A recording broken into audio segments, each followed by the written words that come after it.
Hello, I'm Eric Whitfield, and I'm going to be reading from the Loose Cannon Complete 3rd Edition. And for this video, I'm going to be reading Tortellini Part 1. Probably only going to read Chapters 1 and Chapter 2. Yeah, that'll be fine. Okay, let's start on page 15. The Tortellini Part 1, Chapter 1, A Contradictory Account of the Genesis. In the beginning, the Flying Spaghetti Monster made some stuff in like a week or something. He was drunk a good deal of the time, so the whole account is a little sketchy. But at some point, he made a midget out of dirt and called him Adam Lane Green. And it was all pretty sweet.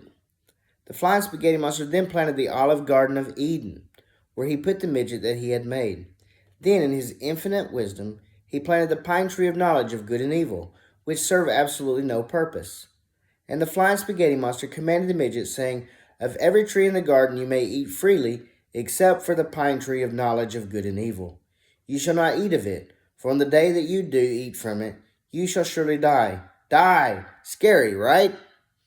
And the Flying Spaghetti Monster didn't want the midget to be lonely, so he made dinosaurs and such to keep him company. But the midget wasn't a fan of the dinosaurs, as velociraptors eat things, and he was a thing that was bite-sized. So the Flying Spaghetti Monster made from the dirt an equal creature, a lady midget. And the lady midget said, "Because I am a midget and a lady, I am named Bridget Madison Green." And they were both naked, and they were not ashamed. Now the snake was one of the craftiest of all the Flying Spaghetti Monster's creatures. And the snake said unto Bridget and Adam, "The pine nuts from the tree of knowledge of good and evil are pretty delicious. Also, if you eat them, you will no longer be idiots, and you will know right from wrong," which is nice too. "You guys should try them."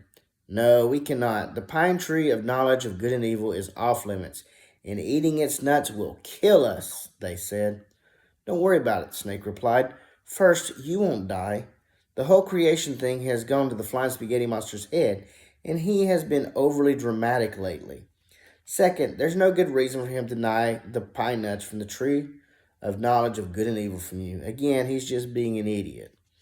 And so the couple ate the pine nuts from the pine tree of knowledge of good and evil, and indeed they were delicious. And they were no longer idiots and now had morality. They saw that they were naked and became embarrassed, so they made leaves into hats to wear. And the Flying Spaghetti Monster wanted to go to the bar and went looking for the midget couple so they could buy him a beer.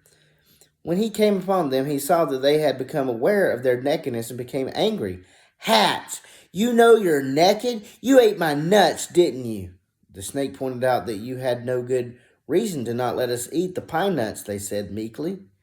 "Grrr," growled the Flying Spaghetti Monster, but then he paused. "Oh, well, I guess I really didn't have a good reason.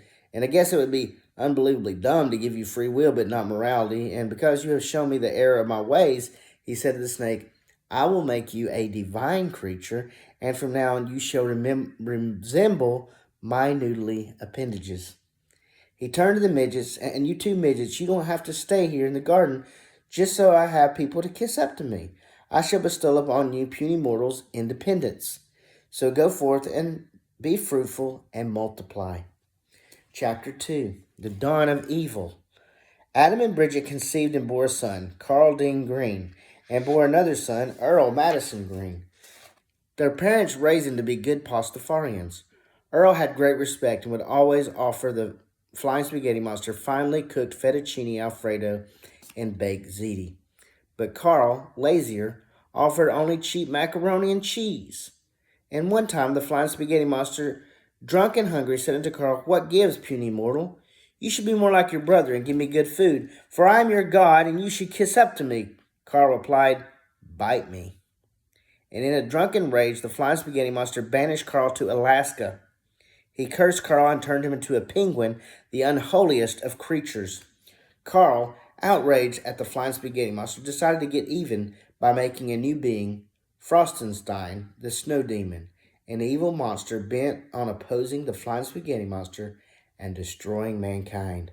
In a grotesque parody of the Flying Spaghetti Monster's noodly appendages, Frostenstein is covered in icicles. They are cold and tasteless. Instead of their touch helping people, they pierce and chill.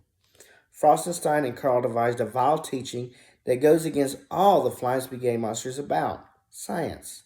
Between the science, VD-encrusted fallen strippers, and an army of diminished snowmen, Frostenstein strikes down all the midgets he can find. But the Flying Spaghetti Monster, who had sobered up for a couple minutes, went back to Carl, apologized, and unpenguified him.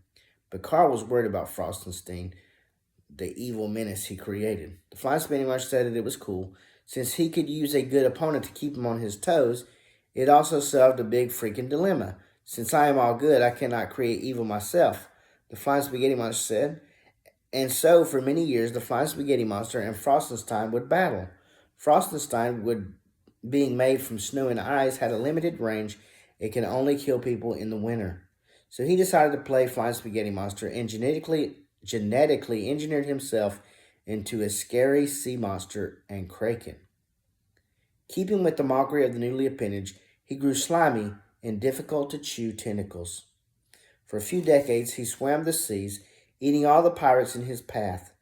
The pirates dwindled, but a renewed force would emerge in the golden age of piracy, the Buccaneers.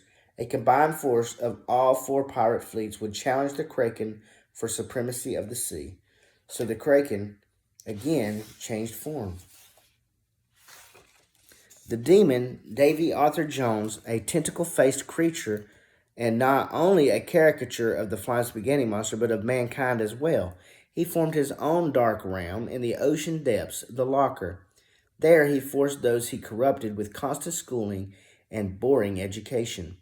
The pious pirates who would not convert faced his phantom ship's cannons or his rusty cutlass blade.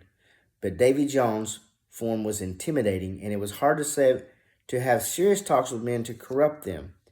He found a young man studying to be a holy captain in a tavern in Sevierville, Tennessee. This man, Charles Robert Darwin, was wealthy and had a lot of connections and therefore influential among men. Davy Jones struck Darwin down and assumed his identity.